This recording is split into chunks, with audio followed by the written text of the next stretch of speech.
So shifting gears, where the next slide is going to be just about open roles at 54 Gene, a good application versus a great one. So I will hand over to Estelle for that slide. Yeah, and when it comes to, so 54 Gene is a very new company, like we said earlier, and the field in which we operate is actually relatively new. You know, when people ask, but what do you do at 54 Gene? Are you a lab?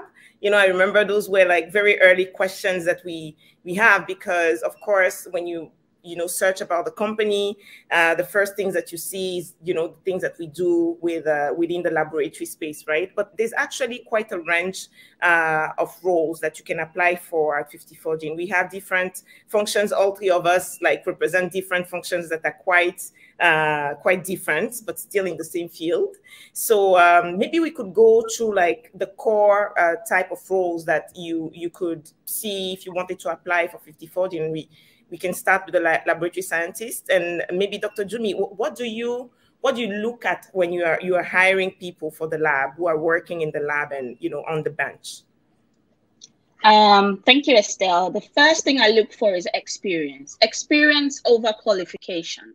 And that is not to say I will hire someone who I didn't feel had some basic qualification for the role, but I would never look at the extent to which their qualification went academically. It would always be experience for me. And that's one of the reasons why I talk about volunteering in multiple institutions. Experience is the best teacher, as they say. So for you to have a variety of skill sets, you need to gather that experience from multiple places or from multiple organizations or institutions or departments. And that's always going to be prioritized, in my opinion.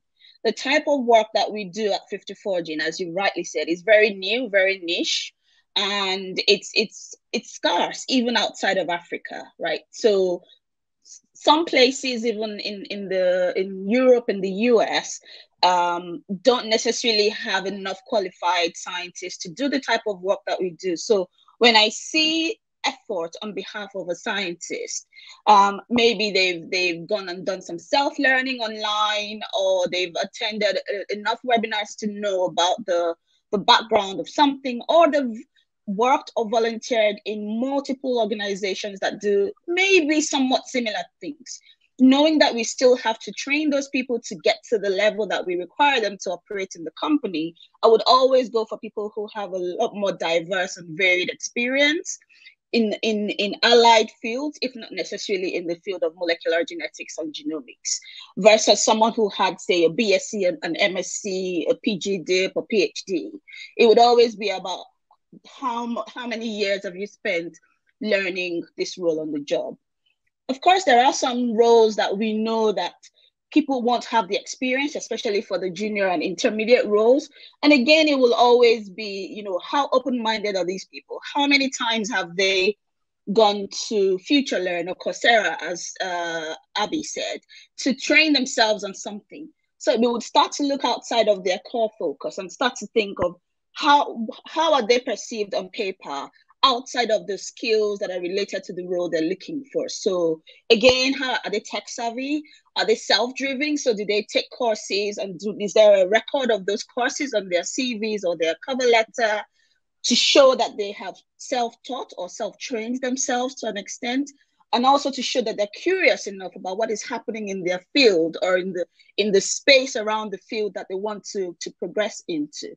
So it's really all about diversifying your skills. Again, going to everything we've said today, don't just stick to the hard and fast route of just learning that one field that you want to do. Learn everything else, be tech savvy, take courses, self-teach, attend webinars, attend seminars. These things cost nothing these days in this generation of remote working and virtual learning. So that diversity in the skill sets that they have outside of their core career focus will always be prioritized, in my opinion. Yeah. And you're so, I mean, you're very correct. I was in I was fortunate to have been in some interviews with you, hiring for these roles, and you know the conversations always quickly go into what's the edge, what does this person have, you know, that others don't, you know. So for you, Dr. Jumi, like, who stand out? What's the candidate that stand out?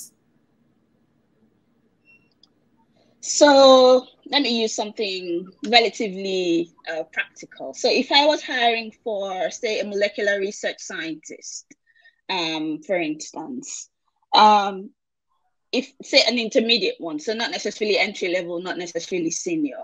For that intermediate scientist, I would be looking at, did they have a basic degree in the field of, you know, science, engineering, technology, just so that I know that I don't have to teach that person right from scratch. They can hit the ground running. And with that basic skill, I would start to look for how many conferences had they attended. Not necessarily presented, but attended, because it shows that they're opening their minds to learning, even if they don't have something to contribute at that time. Of course, how many conferences had they participated in would also be a good thing. Publications isn't always necessarily something I look for. It always helps if they've published as a first author, but I don't necessarily look at that, because I know that some environments, especially in academia, may not necessarily provide opportunities for publication. So I would be more interested in how many online courses had they taken to augment the skill sets they have. This is assuming that they did not have 100% eligibility criteria for the role they were being recruited into.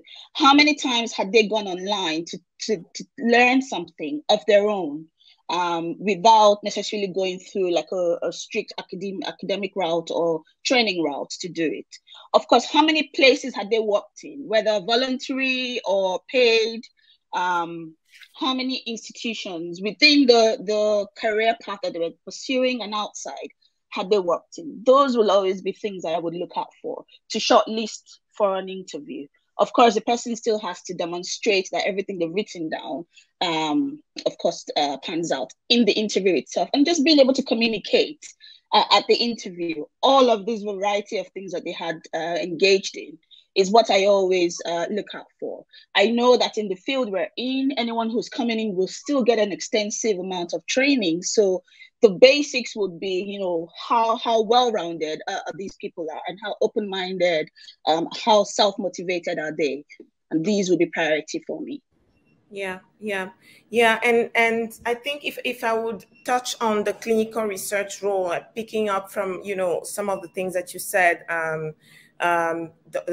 Jumi, this is a role that these are the type of roles that it's been harder to find the skills in the market. I think Abi would agree with me that it's been always a little complicated to find people who have had the experience in clinical research, or, you know, these days everybody thinks that they're project managers, you know, and it becomes really difficult for us to really pinpoint the right candidate for this type of position. And I think that once we started getting it right, one thing that I noticed was we began to pay more attention to a balance between industry knowledge and the actual skill of project management, like being able to organize, work in, you know, with multiple stakeholders, being able to budget, being able to track. You know, those are skills that we don't necessarily value, like when we learn, you know, when we are doing our education. But for this particular role, and I think it's going to become a very serious, role in the future for multiple industries, it's very important to be able to sell yourself, you know, those skills that you have in being able to work with multiple departments, being able to map out complexities and, you know, coordinate them in a way, meeting timeline, you know, deliver projects with being very, very focused with the outcome of what you're trying to deliver. But more recently, what I really noticed is it's good. I've seen that a lot of successful candidates in the clinical research role have actually worked in NGOs, or have worked on, you know, in structures where you actually lead programs that engage with communities, It could be in the healthcare space, or it could be in another space. But clinical research for us really has a lot to do with engaging with communities. And I think that's the part that for a very long time was not necessarily obvious to me as a hiring manager. But once, I started looking at, okay, who are these people who actually have a non-conventional approach to work, who have been, engaged with projects with community impact, who have met with the people on the ground, who enjoy field work as well. Then we began to see that, more and more people combine with the ability to organize, to plan, to track. That's where I saw that we started meeting the sweet spot in our hiring. Abi, I don't know what you think of that. Yeah, I think it's all that you guys have said is hitting the nail right on the head with the recruitment. It's a new space, right? So I think we're all kind of back when we started and we were doing the interviews, it was kind of finding a balance when we're looking at CVs to really understand the skill set that the company needs for a particular role. And then there's just, with that has come, and with the hiring, of course, has come clarity around what it is that's, most important. And then, what are some of like the secondary things we're looking for? And I think it's like really being innovative and creative around the way that we're approaching it, because you sometimes, I've seen situations where we have to say, okay, we might not find exactly what we're looking for in the market, but what's the next closest thing? And given the situation at 54 Gene, and when I say situation, it's a startup, it's fast paced, it's a matrixed environment, interwoven. What are the things that are important beyond, the technical skill set, and identifying those things while we're doing interviews, and being able to kind of like pick it out, or say, oh, okay, I know there's like times when I've been in interviews with you, for example, and then we're listening to something and we're texting and we're like, yeah, that's it, this is totally gonna work, or wow, we never thought about that, but this person has this or said that, and we know that these are things that will give rise to a successful genie, as we call ourselves. So yeah, totally agreed.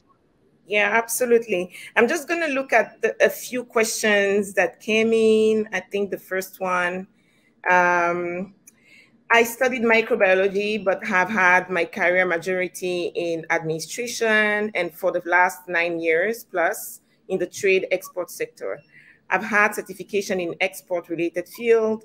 What are my chances of working in your organization? Do you have a role for people like me? This is a perfect transition to the next set of roles that we're going to talk about, operations.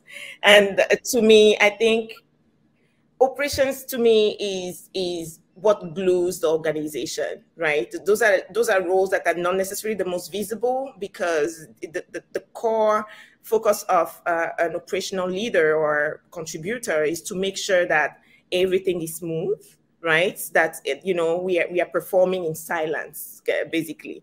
So at 54 Gene, operations is extremely important. It's extremely important because the work that we do has, there's a lot of infrastructure development involved.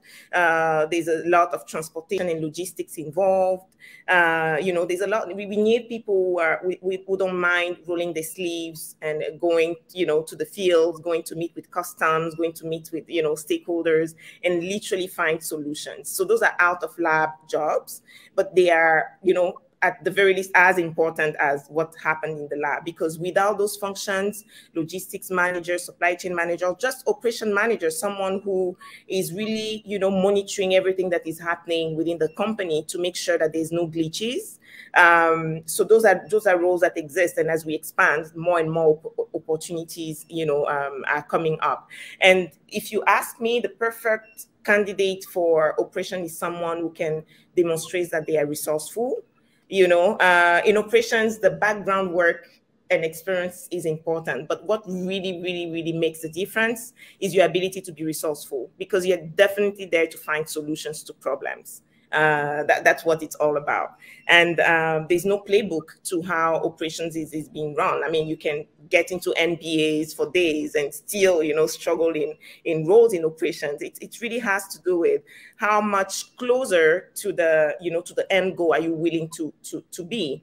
How much intervention are you willing to put in your work to allow, the lab team to be successful, or the clinical research team to be successful?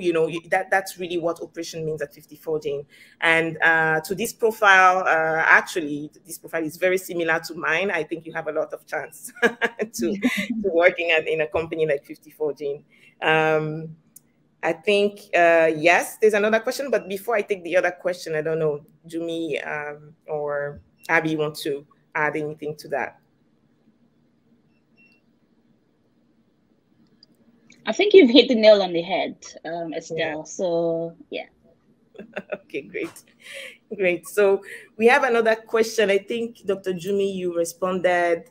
Are there courses on website like Coursera and Udemy that you would recommend as helpful for being up a person's skill set? And I think Dr. Jumi responded. It depends on the field. Yes, indeed. Introduction to genetics, bioinformatics project. Ooh, I didn't even know that Introduction to Genetics was a course on Coursera. That's really, really impressive. Yeah, and they are free of charge. That's the thing. Like, access to education and learning is becoming so broad now. You don't necessarily need to wait for someone to train you. You can actually access the information yourself. Yeah. Yeah. And I mean, I think to just briefly add to that, as you've said, it depends on the fields, but sometimes you can do a little search about which skill sets, especially the soft skills, are important as you're looking for a job. If it's a corporate organization or if it's a startup, you will literally Google and find out, okay, here are some of the skill sets that would be that would appeal to a recruiter when they're looking at your CV. And then, whether it's, your ability to work with teams, flexibility, agility, those kind of things, you can actually just like look those up around the soft skills and then gun for that.